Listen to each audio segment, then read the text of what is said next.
Olá, mais uma vez nós estamos entrando na tua casa com a tua permissão, com o programa Palavra de Fé.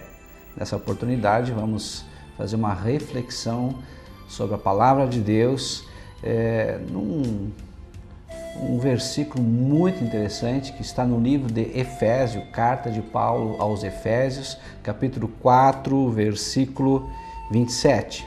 Assim diz a Palavra de Deus: não deis lugar ao diabo.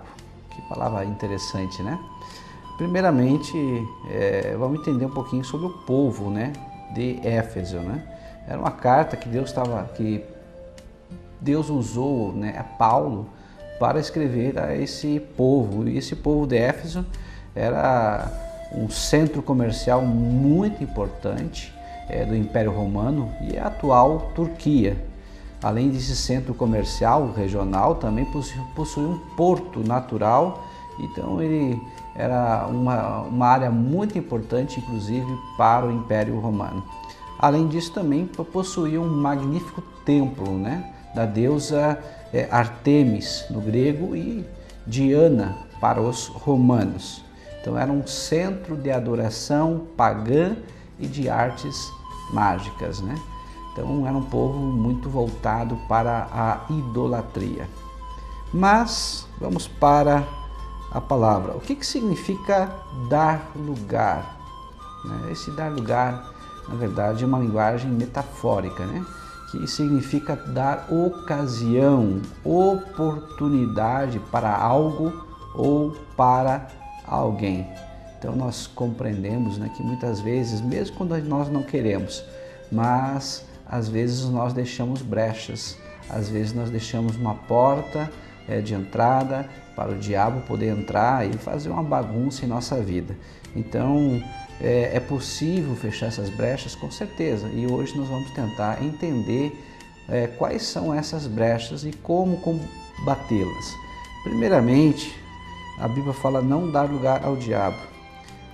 Muitas pessoas até não entendem que o diabo existe, Diz, o diabo é questão da nossa mente, o homem é que tem um lado bom, um lado mal, o diabo é um mito, mas nós não falamos o que nós achamos ou o que nós pensamos, nós falamos o que está escrito na Bíblia Sagrada, pois a Palavra de Deus para nós, ela é a nossa razão de fé. E a Bíblia fala sobre o diabo, sobre Satanás. Satanás é o nosso adversário, nosso inimigo, O diabo é uma outra palavra usada também, pois essa é uma palavra no grego que significa acusador. Também é falado e é colocado como Abaddon ou Apolion, que significa destruidor. A Bíblia fala do diabo como príncipe desse mundo, o dragão e assim por diante. Tem tantos nomes que o diabo tem para tentar mostrar o caráter dele, como ele age. E quando fala em destruidor, não significa no sentido de aniquilar, mas no sentido de tornar ineficaz, privar de poder a pessoa, ou seja, ele vai enfraquecendo, ele vai destruindo aos poucos, devagarinho, até que ele leve à morte. E a palavra de Deus diz no Evangelho de João, capítulo 10, versículo 10, a primeira parte, que o ladrão, ou seja, o diabo, veio para roubar, matar e destruir. Então é uma meta de Satanás querer destruir o homem. A palavra também de Deus diz que o diabo é o pai da mentira. O próprio Jesus nos diz isso no Evangelho de João, capítulo 9, versículo 44. E a primeira mentira que o diabo tenta fazer com que nós venhamos a engolir é que ele não existe, ou seja, a mentira sobre si mesmo. Então as pessoas, e muitas pessoas não entendem ou acham que ele não existe, mas a palavra de Deus é muito clara na existência do diabo. No Antigo Testamento, 7 dos 39 livros falam sobre o diabo. E no Novo Testamento, todos os livros também falam sobre o diabo. A segunda mentira que o diabo tenta impor sobre nós é negar a sua própria aparência, ou seja, o diabo não é aquela caricatura de chifre, tridente, não, o diabo ele pode aparecer de qualquer forma. A Bíblia também diz que ele pode vir até como um anjo de luz, ou seja, a sua aparência externa pode vir de qualquer forma. Agora, a sua essência interna, essa não muda, ou seja, ele é maligno mesmo, mentiroso mesmo. Uma terceira mentira, e é bem interessante também, que alguns dizem que é o contrário de Deus, é o opositor de Deus, ou seja, como se fosse alguém no mesmo nível, com o mesmo poder de Deus. É como se Deus estivesse disputando com o diabo as almas desse mundo para ver quem é que vai levar mais, ou seja, para ver quem é que tem mais poder. Não, Deus é criador, o diabo é criatura. Deus é muito maior do que o diabo. Em Isaías capítulo 14, versículo 12 a 15, fala sobre a queda do Lúcifer, né, o anjo de luz. E Ezequiel capítulo 28, versículo 12 a 19, fala sobre a sua origem, né? Agora, por que o diabo ele tem uma ira? Por que o diabo nos odeia tanto? Talvez vocês estejam se perguntando, né? Por que o diabo odeia tanto a mim, odeia tanto a você, odeia tanto a humanidade? Uma coisa muito simples, queridos. Quando Lúcifer e todos os outros exércitos celestiais foram criados, anjos, arcanjos, querubins, serafins e assim por diante, ele criou apenas com a sua palavra, com o seu poder. Mas quando ele criou o homem tem a digital de Deus.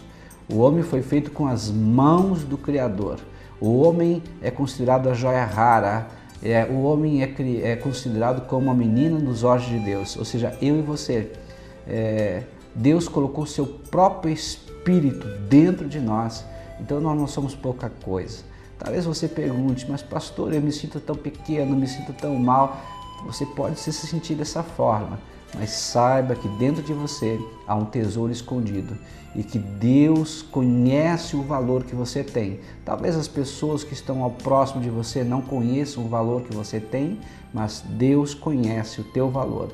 E a palavra de Deus também diz que uma alma, ou seja, você, vale mais que o mundo inteiro. Olha só o valor que você tem perante Deus. O diabo também não anda sozinho, né? A palavra de Deus diz que houve uma guerra nos céus e 1/3 dos anjos caíram, ou seja, foram levados junto com Satanás. Então ele tem um exército bem treinado e lá no livro de Efésios, capítulo 6, versículo 12 também fala, né, sobre como esse exército ele é organizado. Então nós temos um inimigo cruel, inteligente, sagaz e que não está sozinho. A palavra de Deus diz que só Jesus pode detê-lo. Lá em 1 João 3,8 diz: aquele que pratica o pecado procede do diabo, porque o diabo vive pecando desde o princípio. Para isto se manifestou o Filho de Deus, para destruir todas as obras do diabo. Interessante, né?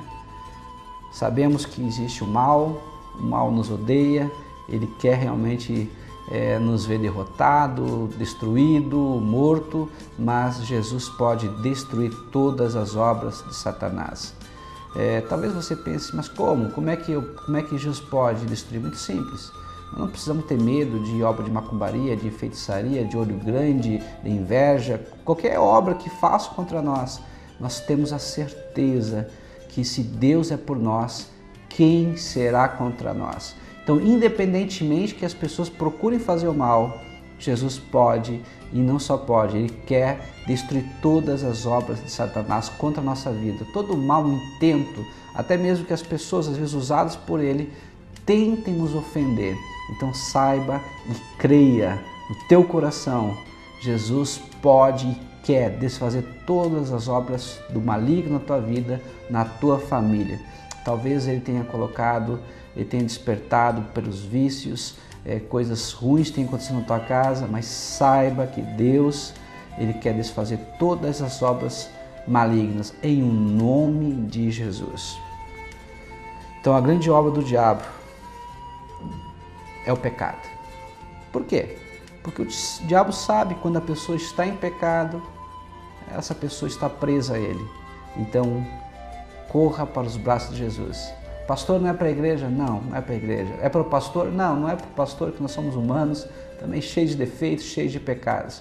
Mas corra para os braços de Jesus, porque Ele não só pode te salvar, mas também Ele pode também te livrar de todo o mal, te abençoar, e você vai estar realmente seguro.